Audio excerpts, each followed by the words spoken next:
Oke, kali ini kita akan membahas tentang histologi lidah atau lingua. Nah, dimulai dari perbesaran paling lemah.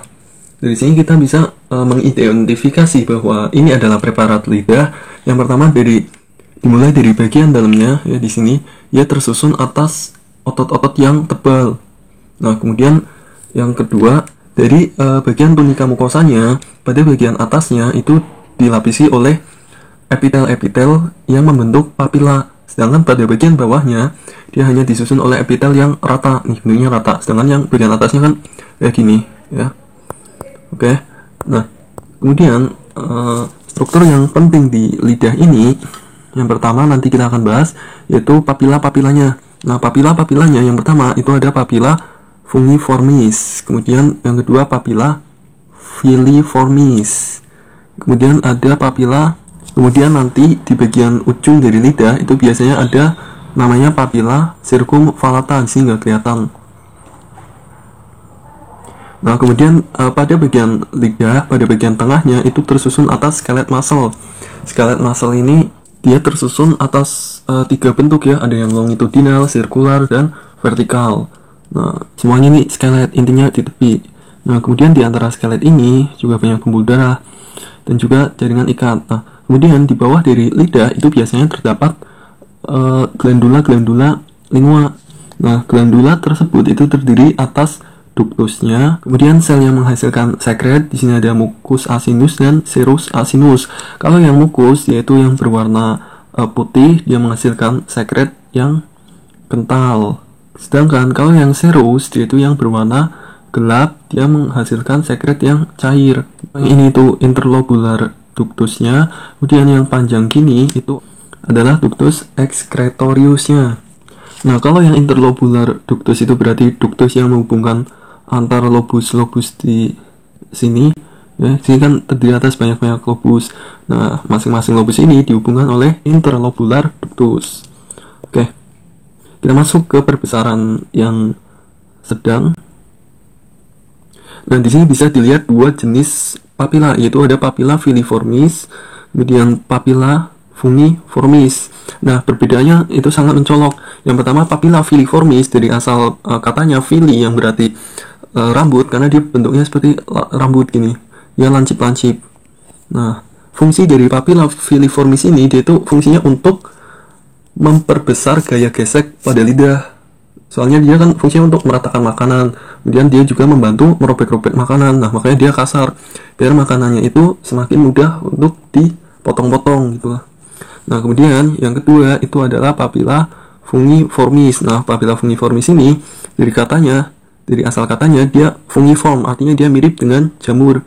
Jamur kan gini. Nah, papila fungiformis juga bentuknya gini. Nah, papila filiformis ini di sini dia memiliki kuncup kecap.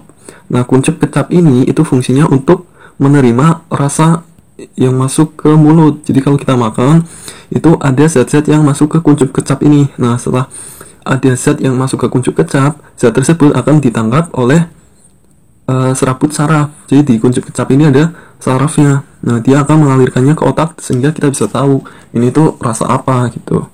Nah, sedangkan kalau di papila filiformis, di sini tuh hampir nggak ada kuncup kecapnya. Karena fungsi utamanya tadi ya untuk memperbesar gesekan pada lidah sehingga menghaluskan makanan. Nah, tapi keduanya itu sama-sama tersusun atas stratified squamous epithelium. Nah, bedanya kalau yang ini itu tersusun atas stratified squamous epithelium with keratinizing, sedangkan yang ini non keratinizing. Nah, yang fungiformis ini sini banyak taste bud. Nah, kemudian ini adalah papila yang terakhir. Nah, ini adalah papila circumvallata atau papila vallata, sama aja. Nah, papila vallata ini itu bentuknya sebenarnya hampir mirip dengan papila fungiformis. Nah, bedanya apa? Nah, perbedaannya ada di perbatasan antara lapisan epitel dengan lamina proprianya.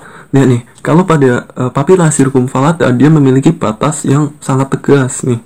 Ya, sangat jelas kan batasnya. Nah, sedangkan kalau yang papila fungiformis dia memiliki batas yang tidak tegas.